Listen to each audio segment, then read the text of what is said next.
আসসালামু আলাইকুম। আপনারা দেখছে আবু হুজাইফা দি ইসলামিক চ্যানেল। অনুগ্রহ করে লাইক করুন, শেয়ার করুন এবং চ্যানেলটি সাবস্ক্রাইব। আমাদের আজকের এই বিশেষ বিশ্লেষণে এমন একটি বিষয় নিয়ে কথা হবে যা দৈনন্দিন শেখার পদ্ধতির সাথে একেবারে ওতপ্রোতভাবে জড়িত। আচ্ছা, একবার ভাবা যাক তো ১৪০০ বছর আগের একটা প্রাচীন পদ্ধতি কিভাবে আজকের দিনের ইনফরমেশন ওভারলোড বা অতিরিক্ত তথ্যের চাপ থেকে আমাদের বাঁচাতে পারে। চলুন সরাসরি মূল আলোচনায় ঢোকা যাক। দীর্ঘ আর একঘেয়ে কোনো লেকচার বা ক্লাস শেষে মাথা পুরোপুরি ব্ল্যাঙ্ক হয়ে যাওয়ার অভিজ্ঞতা আমাদের সবারই কম বেশি আছে, তাই না? মনে হয় যেন মগজে আর এক বিন্দু তথ্য ঢুকবে না।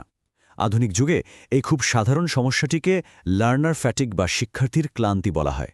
কিন্তু মজার ব্যাপার হলো, বহু শতাব্দী আগের একটি ঐতিহাসিক টেক্সট ঘাঁটলে এই সমস্যার একেবারে জাদুকরী একটা সমাধান পাওয়া যায়। চলুন পর্ব ১ দিয়ে শুরু করা যাক। কথার আগে জ্ঞান। সহিহ আল বুখারীর মতো বিশ্ববিখ্যাত ঐতিহাসিক সংকলনের একেবারে মৌলিক একটি দর্শন হল, বলা ও করার পূর্বে জ্ঞান আবশ্যক। কথাটা শুনতে খুব সাধারণ মনে হলেও এর গভীরতা কিন্তু সাংঘাতিক। এর মানে হল, কোনো কাজে হাত দেওয়া বা কোনো বিষয়ে কথা বলার আগে সেটার সঠিক জ্ঞান অর্জন করাটা একেবারেই মাস্ট। হুট করে কিছু একটা বলে ফেলা বা না জেনেই কাজে ঝাঁপিয়ে পড়ার যে একটা ট্রেন্ড দেখা যায়, সেটা থেকে বাঁচার জন্য এটা একটা অসাধারণ গাইডলাইন। এখন এই স্লাইডের সবচেয়ে ইন্টারেস্টিং ব্যাপারটা হলো, এটি ১০ম অধ্যায়ের একেবারে মূল ভূমিকা। এখানে পরিষ্কারভাবে প্রমাণ করা হয়েছে যে কোনো কিছু করার আগে জানার ওপর ঠিক কতটা ওজন দেওয়া হয়েছে। এটা শুধু কোনো থিওরিটিক্যাল কথাবার্তা নয়, বরং যে কোনো সঠিক কর্মপদ্ধতির একদম মূল ভিত্তি হল এই জ্ঞান। এবার আসছি আমাদের দ্বিতীয় পর্বে, নবীদের উত্তরাধিকারী। জ্ঞান অর্জন করাটা যে শুধু নিজের কেরিয়ার বা উন্নতির জন্য তা কিন্তু নয়। যারা এই জ্ঞানচর্চা করেন, ঐতিহাসিকভাবে তাদের বিশাল একটা মর্যাদাও দেয়া হয়েছে। পুরস্কারগুলো একটু খেয়াল করা যাক। বলা হচ্ছে, আলেম বা জ্ঞানীরা হলেন নবীদের উত্তরাধিকারী। ভাবা যায় কত বড় একটা সম্মান। তারপর জ্ঞান অর্জনের পথ জান্নাতের পথকে সুগম করে দেয়। শুধু তাই নয়, এর মাধ্যমে জীবনের অত্যন্ত মূল্যবান একটা অংশ লাভ করা যায়। আর সবচেয়ে বড় কথা হল, স্বয়ং স্রষ্টা জ্ঞান অন্বেষণকারীর কল্যাণ কামনা করেন। মানে, শেখার এই পুরো জার্নিতে একজন শিক্ষার্থীর অবস্থান একেবারে ভিআইপি পর্যায়ে থাকে। তাহলে একটা প্রশ্ন কিন্তু আসেই, যারা জানে আর যারা জানে না তারা কি কখনো সমান হতে পারে? এই অলংকারিক প্রশ্নটির উত্তর একদম স্পষ্ট। এই দুই দল কখনোই এক হতে পারে না। তাদের দৃষ্টিভঙ্গি, তাদের বোঝাপড়া, সব কিছুতেই আকাশ পাতাল তফাৎ থাকে। আর এই তফাৎটা গড়ে দেয় ওই সঠিক জ্ঞানটাই। পর্ব ৩, রব্বানীকে। চলুন এই চমৎকার ধারণাটি সম্পর্কে জানা যাক। জ্ঞান অর্জন করাটা যে কতটা জরুরি সেটা তো এতক্ষণে পরিষ্কার, কিন্তু আসল খেলাটা হলো সেই জ্ঞান শেখানো হবে কিভাবে। এখানেই আসে রাব্বানী শব্দটা।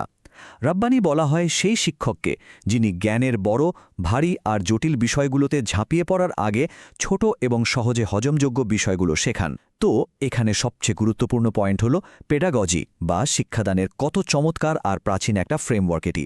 শিক্ষার্থীর ওপর একবারে তথ্যের পাহাড় না চাপিয়ে দিয়ে ধাপে ধাপে শেখানো, যাতে তারা বার্নআউট বা মানসিক ক্লান্তির শিকার না হয়। এবারে আমাদের ৪ নম্বর পর্ব, উপযুক্ত সময়ে শিক্ষাদান। এতক্ষণ যে রব্বানী ধারণার কথা বলা হলো, নবী মোহাম্মদ তার বাস্তব জীবনে কিভাবে এই পদ্ধতিটা হুবহু প্রয়োগ করেছিলেন তা এই ৬৮ নম্বর হাদিসে খুব সুন্দরভাবে উঠে এসেছে। ইবনু মাসউদের বর্ণিত এই মূল আরবি টেক্সটির দিকে তাকালে বোঝা যায় এর শব্দচয়ন কতটা নিখুঁত। এখানে কিন্তু বলা হচ্ছে না যে ঘণ্টার পর ঘণ্টা টানা লেকচার দিয়ে যেতে হবে, বরং শ্রোতাদের মানসিক অবস্থা আর তাদের বিরক্তির সম্ভাবনার দিকে কড়া নজর রাখার কথাই এখানে বলা হয়েছে। ইংরেজি অনুবাদটা দেখলে বিষয়টা পানির মতো পরিষ্কার হয়ে যায়।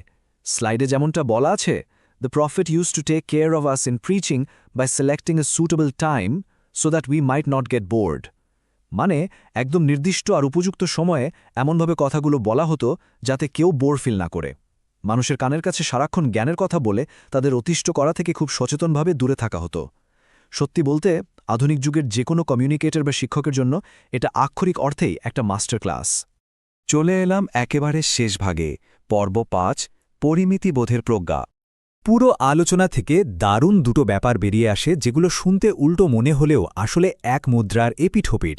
একদিকে রয়েছে জ্ঞান অন্বেষণের সেই তীব্র তাগিদ বা জরুরাত, আর অন্যদিকে রয়েছে তার শেখানোর ক্ষেত্রে একজন শিক্ষকের অসীম ধৈর্য। ব্যালেন্সটা একবার খেয়াল করুন। জ্ঞান অত্যন্ত জরুরি হতে পারে, কিন্তু তার মানে এই নয় যে একজন শিক্ষক তার শিক্ষার্থীর মাথার উপর একবারে সব জ্ঞান ঢেলে দেবেন। বরং সঠিক সময়ে এবং সঠিক পরিমাণের জন্য অপেক্ষা করতে জানাই হলো আসল প্রজ্ঞা। শেষ করার আগে একটা ছোট্ট চিন্তার খোরাক রেখে যাই। উপযুক্ত সময়ের এই যে কালজয়ী একটা পদ্ধতি, এটা আমাদের আজকের দিনের দৈনন্দিন যোগাযোগ, প্রেজেন্টেশন বা শিক্ষাদানের ক্ষেত্রে কিভাবে কাজে লাগানো যেতে পারে। আমরা সবাই প্রতিদিন ইন্টারনেট বা বাস্তবে প্রচুর তথ্য শেয়ার করছি, কিন্তু যিনি শুনছেন তার মানসিক অবস্থার কথা কি আদৌ ভাবা হচ্ছে? 1400 বছরের পুরনো এই প্রজ্ঞাটাকে কাজে লাগিয়ে আমাদের তথ্য শেয়ার করার ধরনটা কিন্তু পুরোপুরি বদলে ফেলা সম্ভব। বিষয়টা নিয়ে ভাবার অনুরোধ রইল। আজকের এই আলোচনা এখানে শেষ করছি। ভালো থাকবেন সবাই।